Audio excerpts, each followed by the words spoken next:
Hey everybody, it's been a while since I did one of these drive-through rundowns, and I just got Francis Drake in the mail yesterday, and I was really impressed with the packaging and components. So it's going to be a little bit of an unboxing, but I have read through the rules, and I'll give you sort of a quick breakdown of how the game's going to work. Haven't played it yet, but I figured I'd just kind of give everybody sort of a first look. The first thing to notice here is the box is actually quite big. So just for comparison here, I have the Pathfinder box. And I've got to kind of zoom out a little bit there, so it's a little bit bigger in some ways, and just quite a bit smaller in some other ways. But the Pathfinder box is pretty big. I've got Amun-Re here, which is sort of your normal board game box, and you can also see the thickness here. There's about maybe that much difference in thickness there. The other thing to notice here is it's got an interesting sort of beveled edge. I don't know how well you can pick that up on the box edges there, so that's kind of interesting.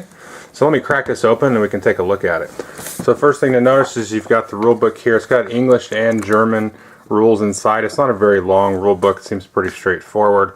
Basically the idea is that you're working for the British Empire and going to do some different dealings, mostly negative kind of dealings with the Spanish folks in the Caribbean, and attacking them, sort of pirates for the state, if you will. So we're going to pull this out, and then we have a board here where we're going to put our different goods and things on the board. You get supplies and gold and silver and all these different things. So all this stuff here is going to be laid out, some different tokens for some of the different things. Like you can see the admiral and the governor are different actions that you can take and then get them and use sort of their special abilities there. So that's sort of a main supply board, if you will.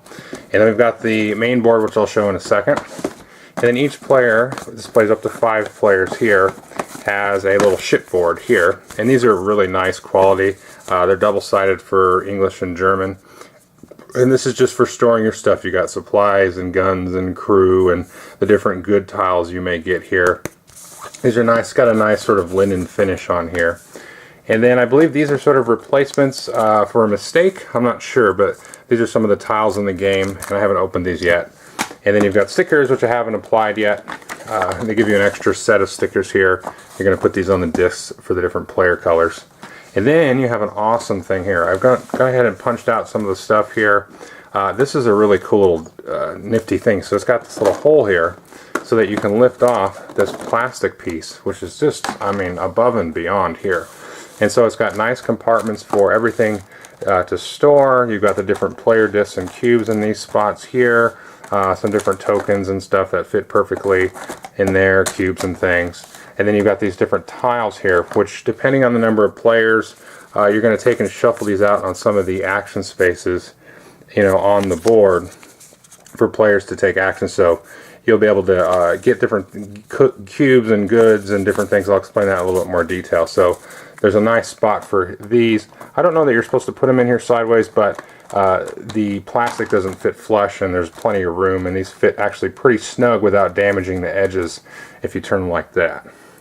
So the next thing here is I punch these out and put these together, and these are little treasure boxes here that you're going to store any gold and silver in that you may collect, and you kind of keep that hidden until the end of the game when you reveal it. So that's pretty cool that they left these little slots like that. Just a really impressive insert and packaging, all around there. So let's set this up a little bit and take a look at it. So you can see this is actually a really massive board. It's actually double-sided as well for English and German. And so you're going to have some kind of table space there to get that in. So you can see there's the size of the box there. So it's about 2 boxes, tall, and maybe if you put the box vertically, it'd be like 3 long or so. So you got a scoring track around there. Then you've got a map here of the Caribbean and the different zones. So you can see here's a zone here. It's got a sort of a light border, and then as well over here. So there's basically 2 phases to the game. First phase, you're going to start up here. So if we zoom in a little bit there, you can see this is just like the tiles that you had in the game. And so based on number of players and which round you're in, you may replace some of these with certain tiles from the box and shuffle them up. It does say for like a beginning game to just play with what's printed here on the board, and then just kind of leave that as it is for now.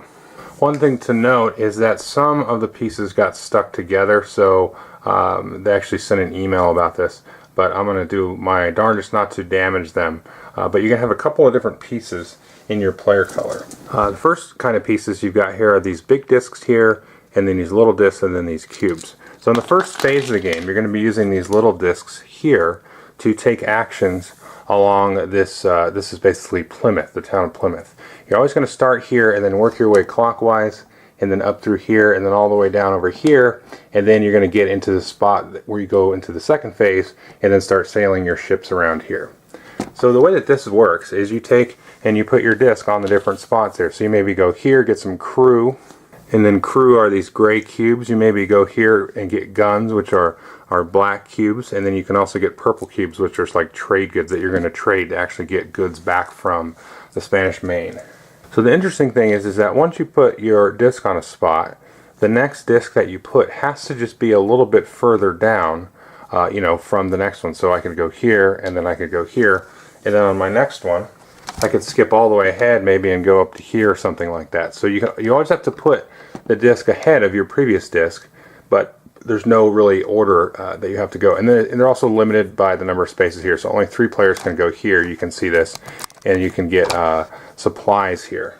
And supplies are these nifty looking barrels here, these little plastic barrels. Some spots will let you take special actions here, like the Queen, and then you've got the Admiral. You can see only one person can actually go in these spots here, like the Duke is actually sort of a bonus spot. Only one person can go there, but it actually costs them 2 rounds of placing discs. So the first one, you get 2 crew and 2 guns, and then on your next turn you have to place there and you get a crew or a gun. So players are going to be placing until they decide to get down here, at which point the first player to decide to basically exit out of this phase is going to take one of their plastic ships here, and these you can see a little bit of detail on these ships here. You'll take that and move that over there, and that means you're going to be first to place your larger discs here out into you know, the sea and basically take actions. Now these discs are the ones that are going to have stickers. There'll be 1 through 5, I believe, and then also a ghost ship on here. So again, the discs are placed in player order based on the ships here, and then you'll sort of, you know, as you exit from this phase, you get to go first in the next phase. And the same will be true. So once you start sailing around and doing missions, the first one to exit will be able to go here, and you get a couple of bonus points if you exit out first there.